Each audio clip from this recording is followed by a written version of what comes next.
Hi, everybody. My name's Erin Kidd, and we're here for the retirement savings options for middle spouses um, from Military Spouse Advocacy Network and our sponsor, Armed Forces Insurance. We do have a few more people who are registered, so hopefully you can hear me right now. If you wouldn't mind to give me a little chat and let me know, I would appreciate it. And maybe we'll give everybody a couple more minutes just to give them a chance to get logged in. I know we had a couple people that said were having trouble getting on.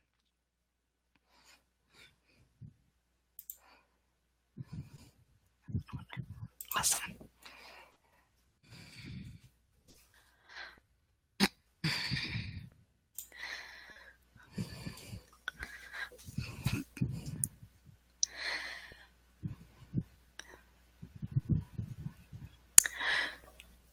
So hopefully everyone is enjoying their summer, and if you've had a move, you've been able to do it without too much stress. Be sure to check out our blog. We've focused a lot on PCS moves this month, so we might have a few things that will help you out this tax, or not tax season. Sorry, I'm a tax lady. It's all in my mind. This PCS season.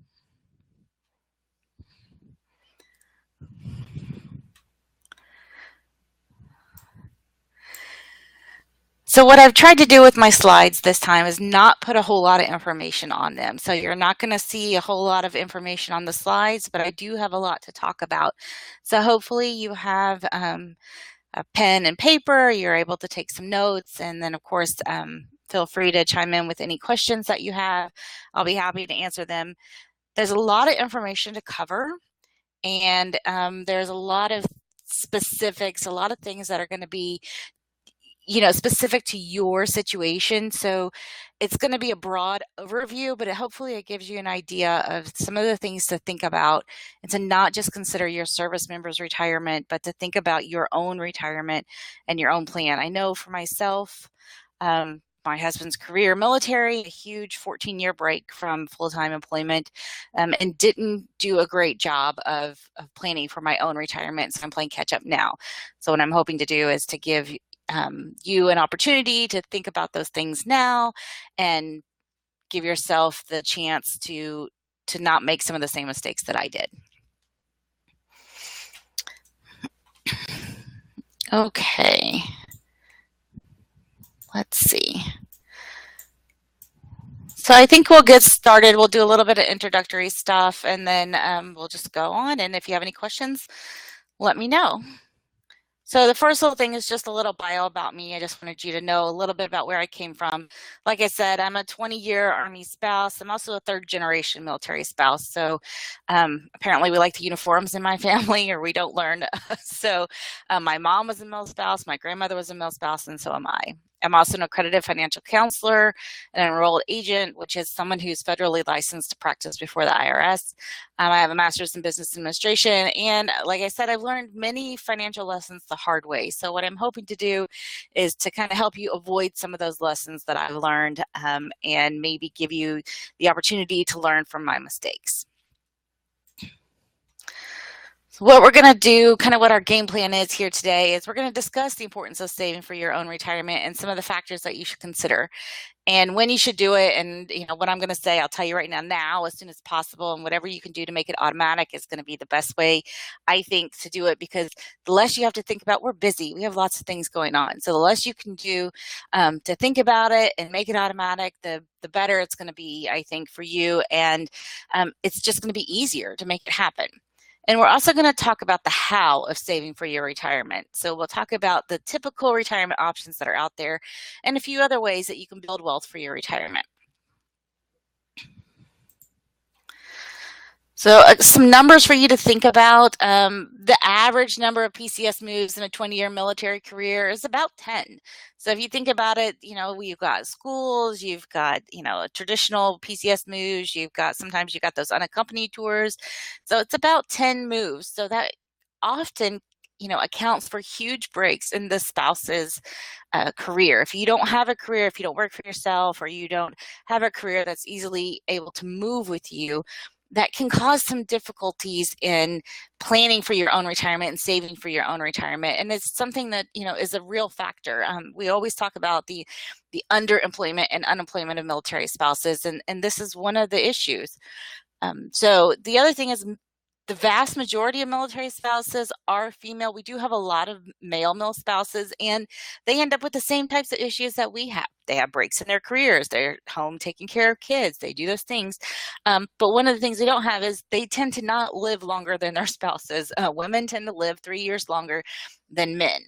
So that's something else to think about. Not only are you going to have breaks in your career and maybe not have as much earning power if you haven't been working or saving for your retirement, you're also going to live longer than that person who's been helping provide for your family, when you're a married person. The other thing is, military spouse unemployment is much, much higher than the civilian sector. It's 23%. It's average military spouse unemployment. Education and age really have nothing to do with it. It's not being uneducated or unwilling to work or any of that. It's just a fact of life.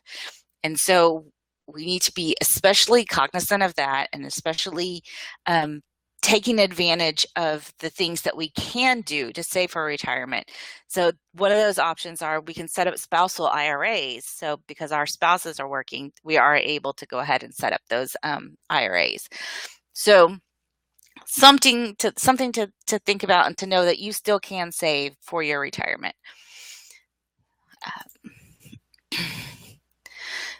So in addition to thinking about your retirement, you need to think about anticipating some issues. So you want to think about, what do we want to do when we get older, when we're ready to retire? What age do we want to retire? What age do I want to retire? What age do I not want to be working? What's the future cost of living going to be? Do we have an idea of where we're going to live? What kind of health issues do we have? What have my parents lived to? What are my grandparents? What are their ages? What's my desired retirement lifestyle? Do you want to retire and travel? Do you want to just retire and live in a small community? Do you want to have a beach house? What kind of things do you want to have? That's all going to dictate the amount of money you're going to need when you retire. So those things are also going to dictate the amount of retirement savings you're going to want to consider.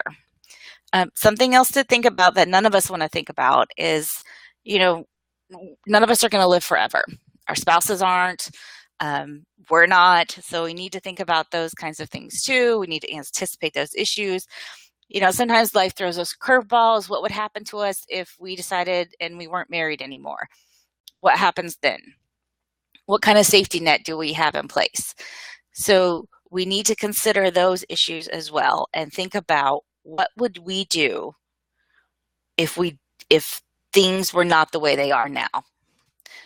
And the other thing that I tell my children are 15 and 17, and so they'll be going off to college soon. And I tell them, we'll help you pay for college, but I want you to have a little bit of skin in the game. And so you're going to need to pay for it. We're going to help you use the GI Bill. We split it between them, but there are no loans for retirement. You can get a loan for school. I cannot get a loan for retirement. So it's up to you to figure out a way to pay for school. So just remember that there's no loans for retirement. So when you think about when you're going to retire, do you want to retire and have, be 60 years old and have 20 years left to pay on a mortgage? What are you looking for when you retire? So some pretty interesting numbers about saving and how a little bit can turn into a lot.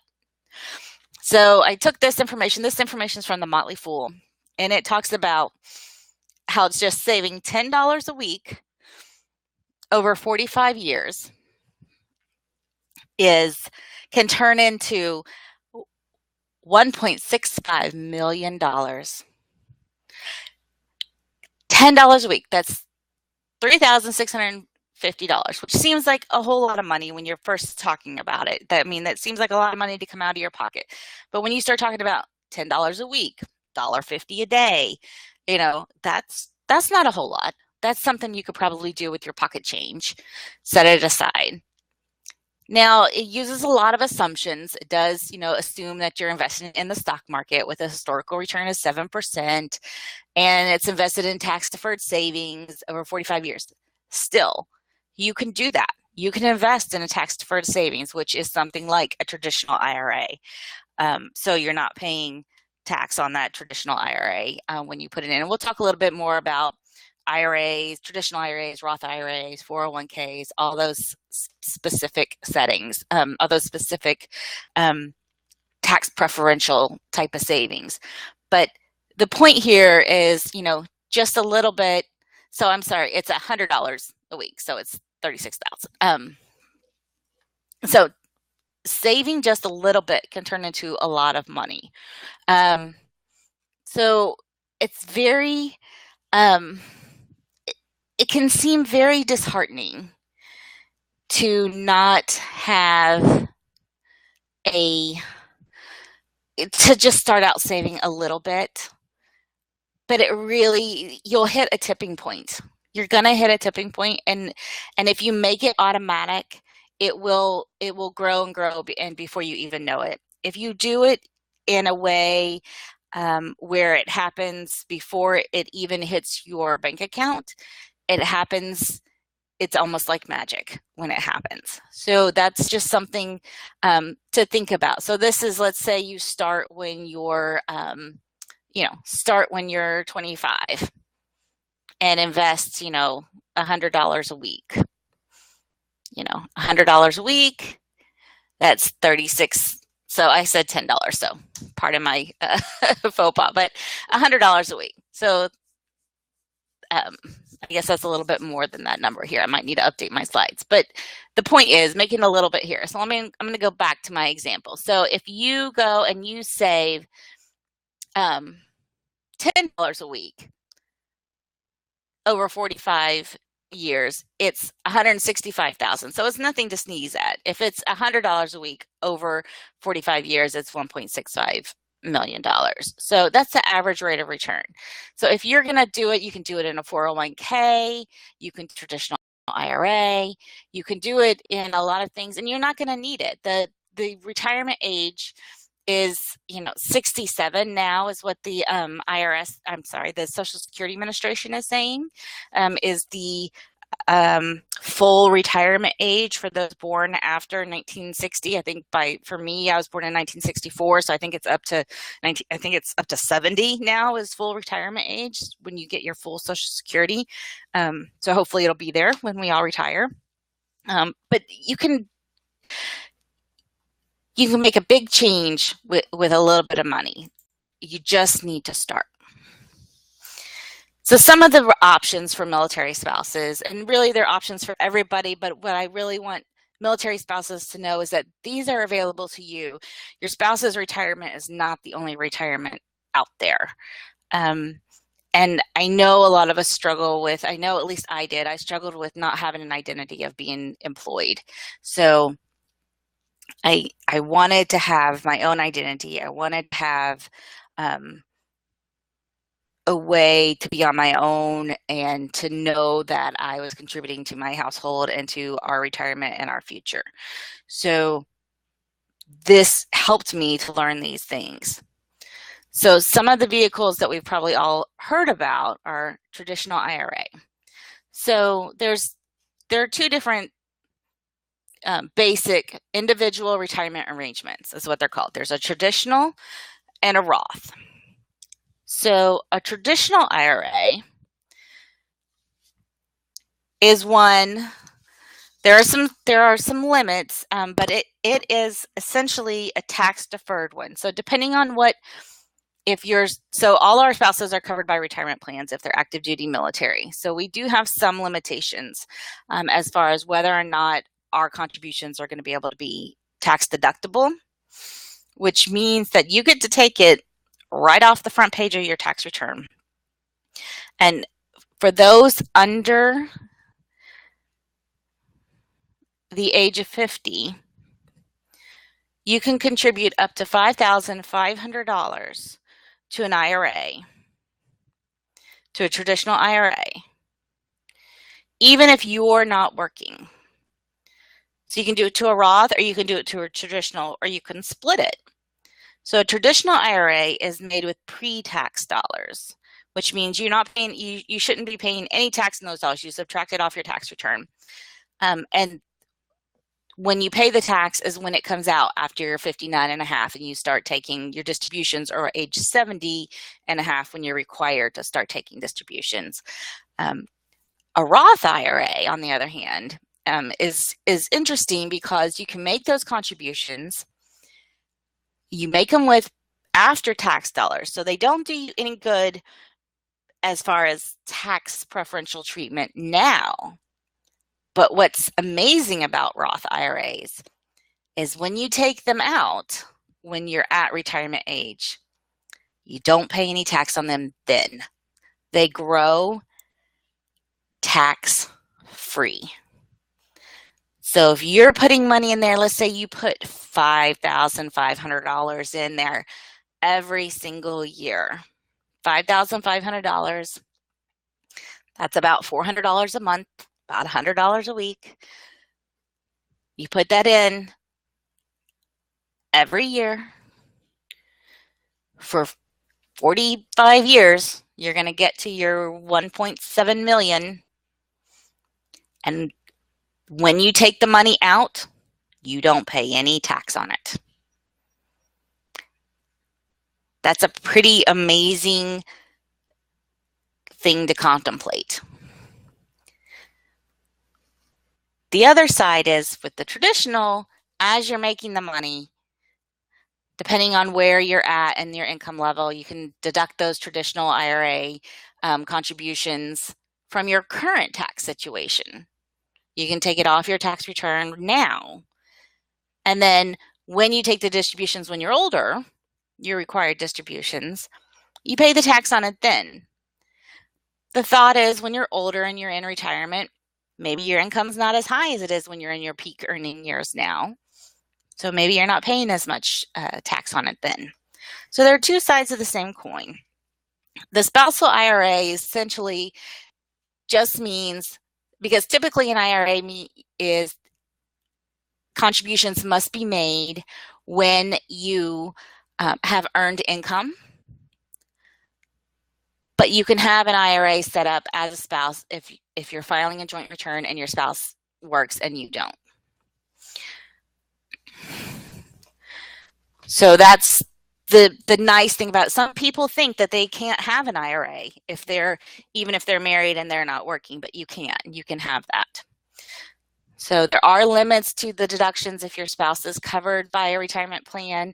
And there are limits to Roth contributions. If your modified adjusted gross income is more than $186,000, then you're going to be limited on your contributions. But if it's less than that, then you can make the contributions. And if you're covered by a retirement plan, you can still make the contribution, but you're not going to be able to take the deduction to the traditional. So you can't do it to the Roth, but you can do it to the traditional. So there's also a savers credit for those that have income under a certain level. So that's something else to consider, that there may be a credit that you can take on your tax return depending on your income level. So, which is kind of a win-win. You get to take a credit and you also get to make a deduction. And the nice thing about IRAs is you actually have until the filing deadline of your tax return, till April 15th traditionally, to make the contribution. So if you make that contribution or if you, let's say you file your tax return and you receive a refund, then you can take that refund and turn around and put it in an IRA. So it's a nice way to use that kind of as a nest egg if you need to. So that's something to something else to keep in mind, that you can do that. Let's say you don't have, I don't have a couple $1,000s to put in that right now, but I know I'm going to get a refund back from my tax return, and we're going to use 500 of it to do this, and I want to be able to use 1,500 of it to put in IRA. You don't have to put the whole amount. You can only put a part of it if you want to. So that's something else to consider. Something that I always recommend to folks when they start working, if you start a job and your employer has a 401k, whether they match or not, I encourage you to participate. Even if you just put in 1%, 2%, whatever you can put in, participate. There's a couple of reasons why. One, it lowers your taxable income. So automatically you're going to have lower taxable income, so you're going to pay less tax. Especially if you're not used to working or your family's not used to your pay already. Put in as much as you can. Max it out. You can put in up to $18,000 into a 401k. So you'll be reducing your taxable income by that much. And it's tax deferred. And you're saving for your retirement. If you can't, start out with a few percentage points, and then each year, if you get a bonus, if you get a raise, try to bump it up a percentage or two. I started out because I wasn't used to working, so I started out with 10% in mine here. And then next year I bumped it up to 12. This year I'm at 15%. And it was kind of scary to do it up to 15% of my gross pay, but honestly, I didn't even feel it. You don't notice it as much. And because it's coming out pre-tax, it doesn't feel like the entire percentage amount. It really feels like a reduction of that because part of that would have been taken for taxes anyway. So that's something else to keep in mind. A 403B is essentially a governmental plan. So it's usually offered by public schools, some other kind of programs like that. So it's very similar to a 401k. The TSP is the military's version or the government's version of a 401k, and they have different types of plans that you can participate in. Same kind of thing. If your employer has matching, please at least participate up to the matching amount. The matching amount is free money. So if they say we'll match up 100% up to the first 3% and 50% for the next 2% after that. Okay, they're going to give you 4%. They're basically giving you 4% of your gross pay, just giving it to you for participating in the 401k. So that's a great way to boost your retirement. The nice thing about 401k is we know, a lot of us, we're going to move. You can roll that 401k over. So you can roll it into an IRA. You can do a trustee-to-trustee transfer into an IRA, because what you don't want to do is have them just give the money to you, make a distribution, because you're going to be subject to penalties and have to pay tax on it. So you'll pay your ordinary income tax, plus you're going to pay 10% penalty on it. So you don't want to do that if you're not 59 and a half. What you want to do is do a trustee-to-trustee transfer or direct rollover. So let's say you have it in your employer's plan, and then you are going to move and you're not sure what you can do. So you can go to USAA or Navy Fed or Fidelity or TD Ameritrade or whoever you work with.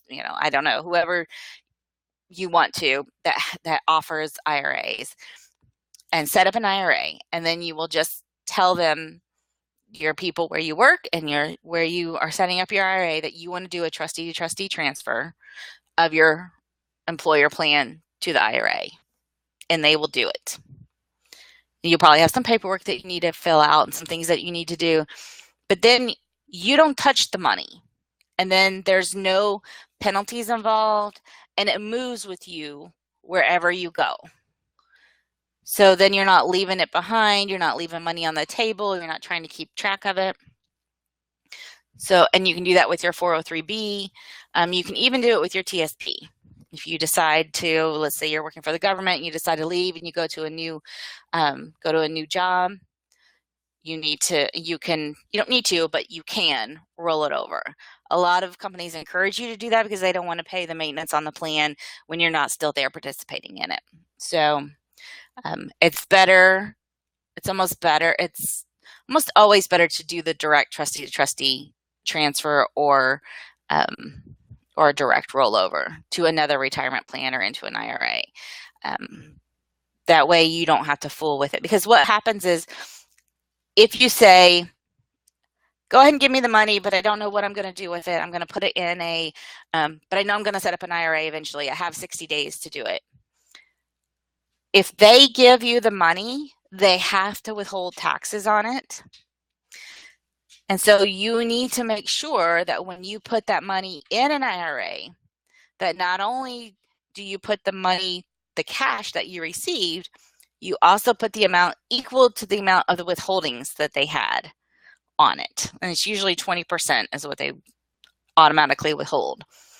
If you don't, that amount that they withheld will be considered an early distribution. So there's a lot of kind of potential traps that are there. So those are some of the typical tax preferential retirement vehicles: traditional IRA, Roth IRA, the spousal portions of those, and the 401k, 403b, and the TSP. The other one that I want to talk about is the SEP IRA. So it's a simple employee plan. The SEP IRA is for self-employed individuals. So this is a magical thing, the SEP plan. So those that are self-employed, and we have a lot of those mill spouses that are self-employed, especially a lot of creative people that are self-employed. So especially if you don't have any employees, this is a simple plan to set up. And you can just, same kind of people who typically set up a traditional or Roth IRA usually offer SEP IRAs.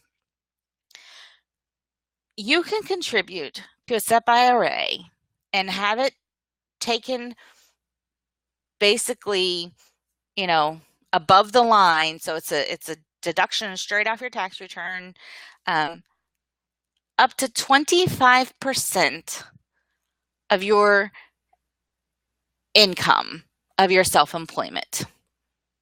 So that's your net. So after your expenses and after your self-employment tax that you pay, 25% of your income can go into a SEP IRA retirement plan for you.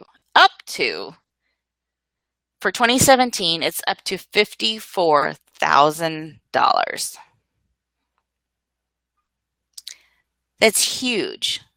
So you're not paying tax on that because it's coming straight off your tax return. It's going directly into a retirement vehicle for you as a self-employed individual.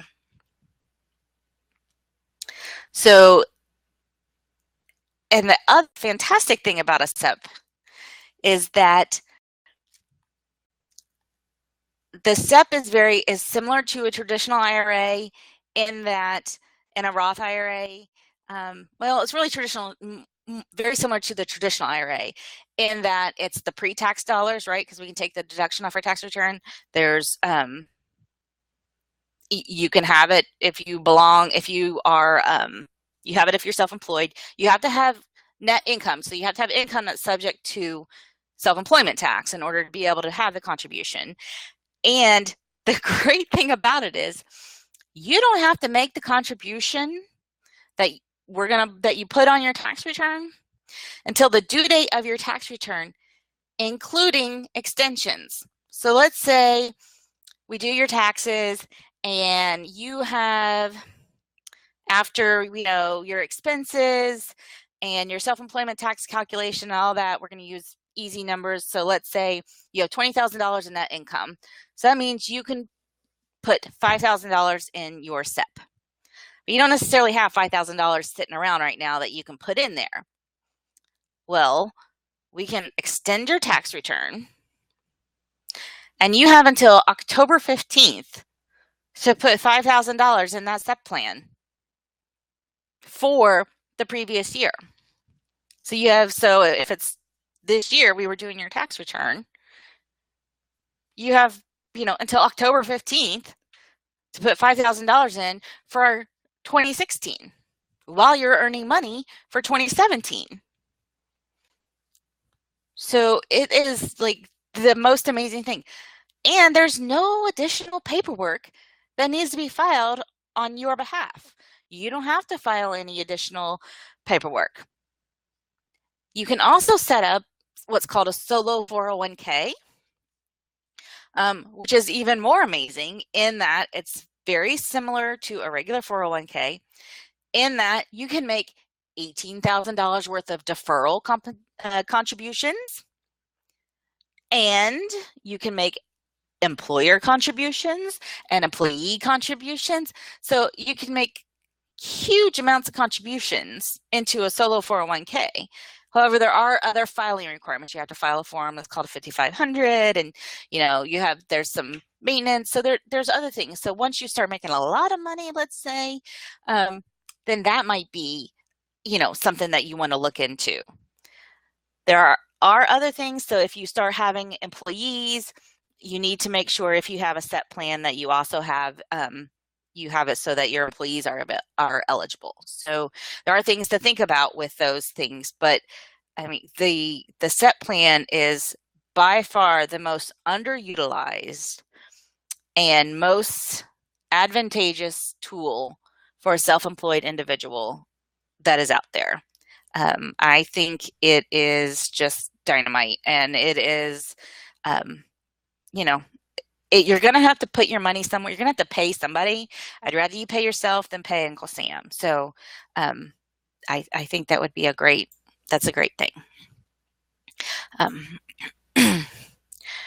Okay, so there are a couple other retirement income options. There's things that you can do that aren't part of retirement. So regular dollar cost averaging investment. So basically this is basic investments.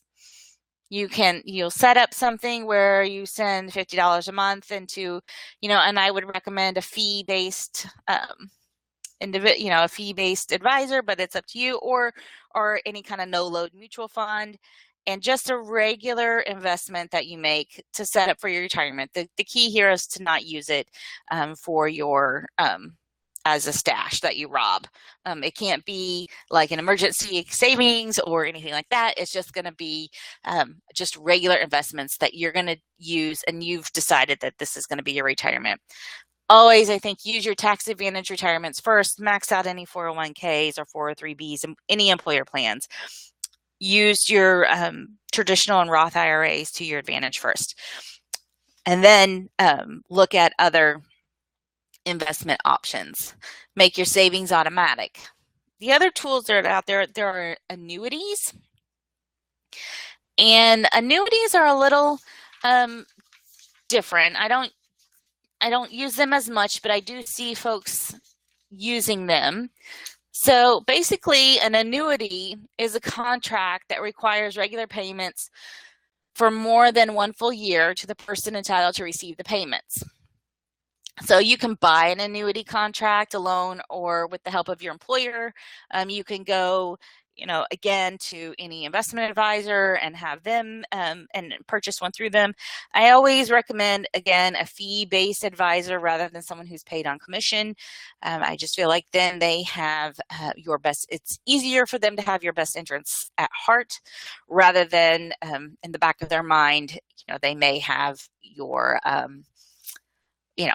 they may be having their commissions in the back of their mind rather than your best interest. So I think not everybody's that way, but it just makes it easier, I think, for you. So there are different kinds of annuities. There's a fixed period. So they do it for a fixed amount at regular intervals for a certain length of time. There's variable ones. It's, it can be a certain length of time or for life. It can be for a single life, so you can purchase one that's just for you. You can purchase one that's, you, and when you pass away, it goes on to your survivor, like your spouse. So those are joint and survivor annuities. SBP is kind of like that, a joint and survivor annuity, because it goes to you and then it goes to the spouse. It's not exactly that way, but it's a very similar concept. There's some qualified employee annuity. So it's a retirement annuity that's purchased by an employer for the employee. And the IRS has certain codes that they have to follow. And then there are certain tax sheltered annuities, and often those fall under the 403B type plans. There are other things to consider also in retirement. As you should take a look at insurance right now. If your spouse is in the military, you probably have they have SGLI, and you may have spousal SGLI. Something to think about and to consider is, when your spouse gets out, they're likely still going to be fairly young. I know my dad, when he got out of the Army, he was 38 years old. My husband's going to be 43. And I told him he doesn't get to just, retire. He's going to have to work again. So we need to look at some other things. Are we going to get life insurance? We really probably should get some disability insurance, because he's much more likely to need disability than he is going to need life insurance. And then, what about for us?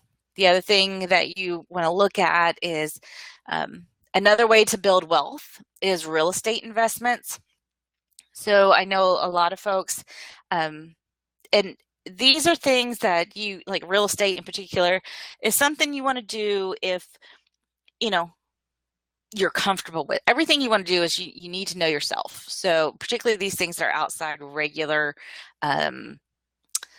traditional retirement type things. You have to know yourself, and that's something we're going to cover here in a few minutes. But real estate investments, that's something you can do, especially, let's say maybe you retire in a certain place and you've grown to know the area. Maybe you build up a retirement portfolio, a real estate portfolio of residential rental properties. Maybe you become a real estate agent or a broker, and the area, and you pick up some retirement properties that are income producing. So that's a way to build wealth, because now they're income producing. A lot of times rental properties lose money on paper, but they actually, are gaining some equity. So that's another way to build real estate, to build a retirement portfolio, as you go.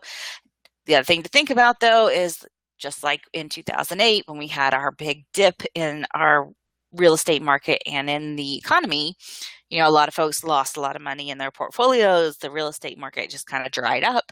So the big point is to be diversified. If you have a lot of money in stock or a lot of money in real estate, you need to kind of have everything kind of spread out. Not so diversified as to not be powerful to work for you, but diversified enough so that if something crashes, you're not going to lose everything. The last point I have on here, hopefully I'm not talking too fast. If I'm talking too fast, please say something, or, give me a chat question or something so I can slow down. The other thing I have on here is Act 2 retirement. And this is what I call basically what you're going to do when we're not doing the military anymore. So Act 2 retirement is that time, that 10, 20, 15, 20 years between military retirement and perhaps actual, retirement, rocket chair on the porch retirement. So what do we want to do with that? Is that a time when, kids are out of the house and you're going to ramp up your activities? Is it going to be a time when you slow down a little bit and, you focus on some other things? Is it going to be a time when you build a business, when you and your spouse build a business? What are you going to do? So I think it's very important to consider all of those things and have these conversations with your spouse. So, retirement is not just about money. It's about your plans, what you want to do, what your lifestyle is going to be, and what your cost of living is going to be, and how to execute it. And then the money is just the tool to help you get there. So this one is the know yourself slides. Hopefully I can get these buttons off of here. So some important conversations to have. Are you and your spouse on the same page for retirement? So retirement, full-time retirement. And what is your retirement timeline? Do you want to retire at 50 and neither one of you be working and you travel the world? And your spouse is like, no, I'm planning to work until I'm 70. So you need to kind of think about that. So what's your retirement timeline? What's your risk tolerance? I know my risk tolerance, and it is not much at all. I'm the lady who, I'm probably not going to retire until, I don't know, 2045, and I've got my um my target based retirement things in the TD Ameritrade, whatever target retirement date 2035, because it starts getting more conservative um sooner. So it depends on what your risk tolerance is. More risk, more opportunity for growth, more opportunity for lost income. So you have to kind of decide what you want, what your risk tolerance is and what you're willing to do, what you're um, looking for in retirement, what's your age. Traditionally, they say you have more opportunity to take a few more risks and to be more aggressive. The younger you are, the younger you start saving for retirement, because it's not so close on on the horizon. When you start getting to, the closer you get to retirement, the less risky you want your investments to be. Typically, you want to kind of start moving into safer investments, the more into maybe muni bonds or into, treasury or some other kind of investment versus, high risk capital growth funds or something like that. The other thing I want you to think about is, what can you do today to get started saving for your retirement? Can you have a chat with your spouse about, when are you thinking about retirement? Are you planning on Act Two? Do you have an idea where you want to retire? Is there a place you can buy land now for your retirement in the future? So can you buy a plot of land in a some place where you guys know that you're going to retire? They're not making any more land, and typically land appreciates. Typically it gets more expensive. So is there a place that maybe you want to go ahead and buy a place now? Maybe not a house, maybe just a piece of land.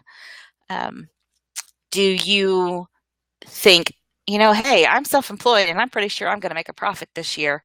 I want to look into that SEP IRA thing. I think I can do that, and I think it's going to be a great thing for me. And what can you do? How much do you think between now and the end of the year you can save for your retirement? You've got about 6 months. What can you do to save for your retirement? The last one is just my question slide. It's kind of just the summary.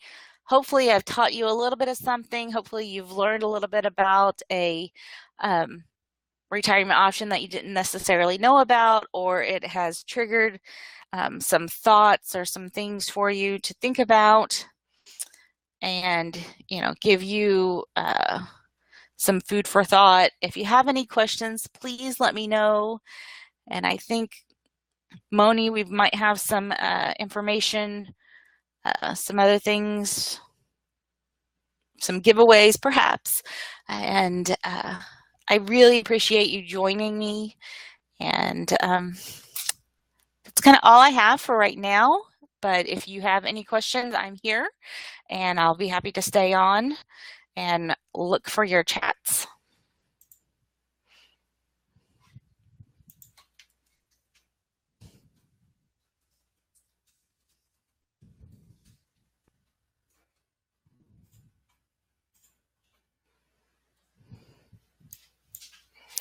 I think maybe I'll do a little survey.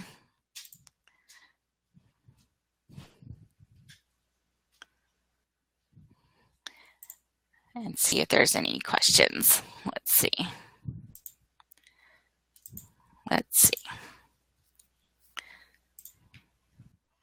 Okay.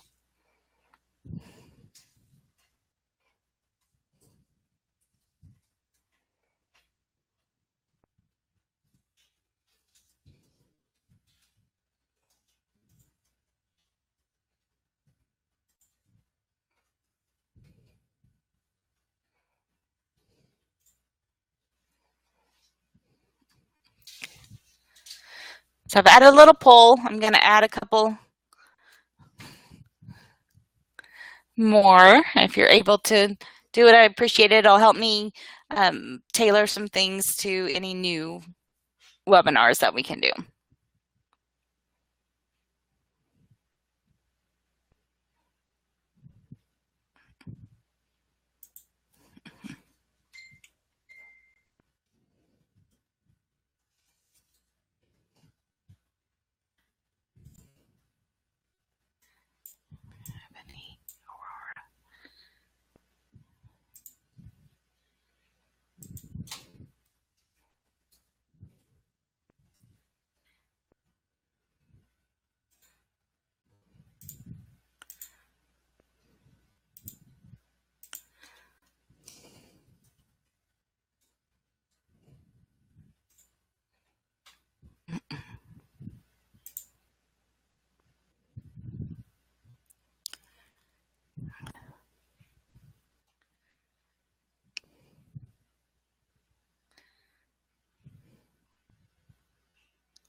Okay.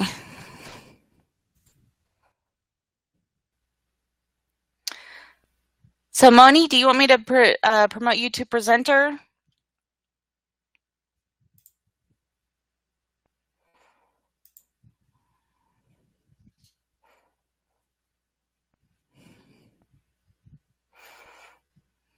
So let's see.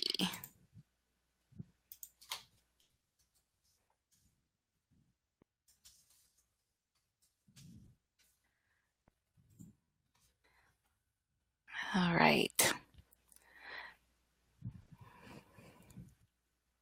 Okay, so I'm going to put Moni Jefferson. She is our marketing director. She's going to be our presenter now. Let's see. Okay, I'm going to mute myself.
All right, it looks like Moni's having a little bit of trouble getting connected, so I think she is probably going to try to log back in.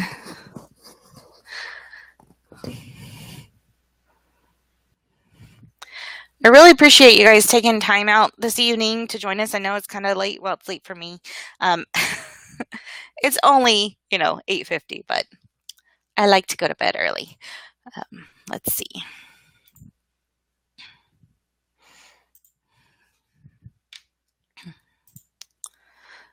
So if you don't already, MSAN is on Twitter. So if you're not there, you should follow us there.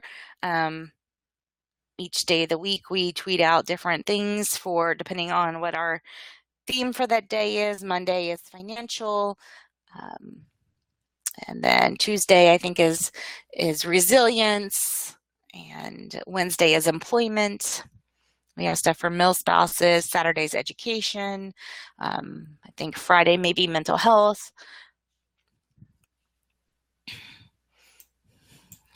Oh.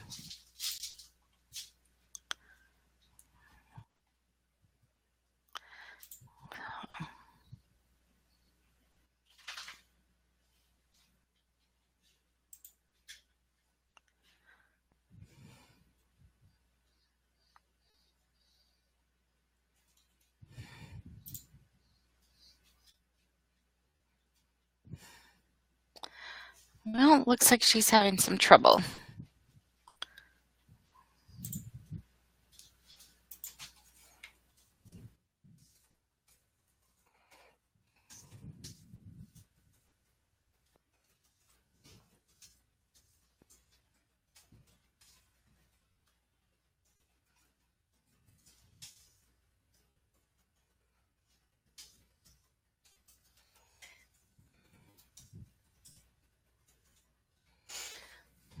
Okay.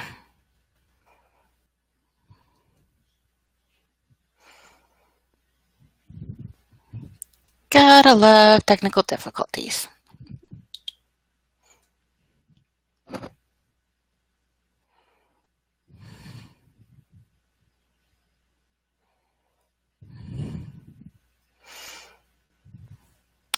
Okay, I'm going to go on mute for a few minutes so I can try to talk to Moni and see if I can get her logged in.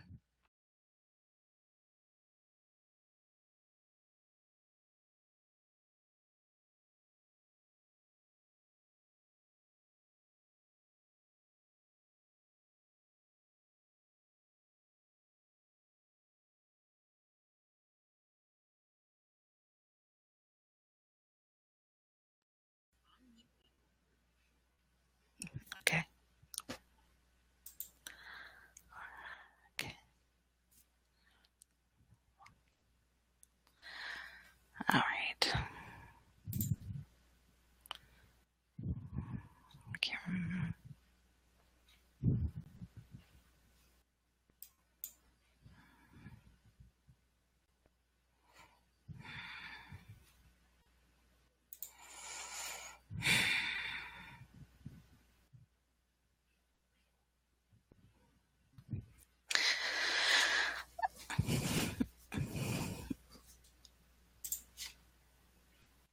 Okay.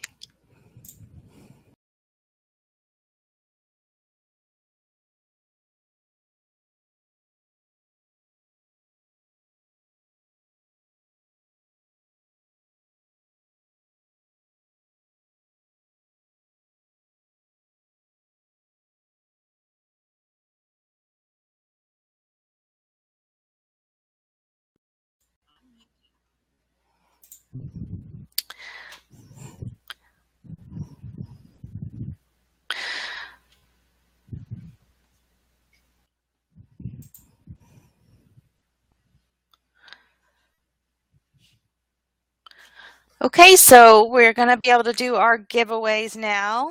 And I'm just going to have you email. So I'm going to type in the email address that you need to send an email to. So, and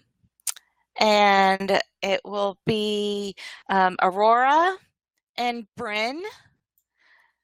And if you'll send an email to, and let me just put I'm going to put the email in the chat, and it's going to be Aurora and Bryn to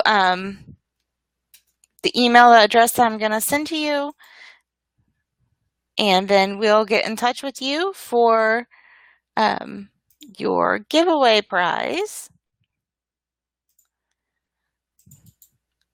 Thank you so much for joining us. We really appreciate it. And if you have any questions, please let me know. You can email me, and I'm going to stick my email address on here. If you have any questions or anything comes up, it's ekid@Milspouse Advocacy. Big old long email, Advocacy Network. If I can type. Advocacy Network.